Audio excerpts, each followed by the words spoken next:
நான் பெற்ற செல்வமே சொந்தம் என்று உன்னை விட்டால் யாரும் இல்லை. நாள்தோறும் அம்மாடி கண்ணீர் சிந்த கண்ணில் இன்னும் நீரும் இல்லை. காயங்கள்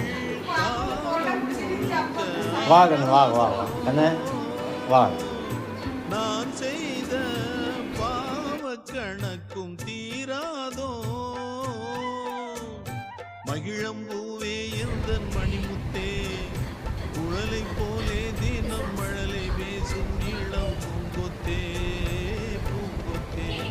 ஒரு சந்தன காட்டுக்குள்ளே முழு சந்திரன் தாயே, குயிலு குஞ்சு தூங்கட்டுமே ராத்திரி வேளை.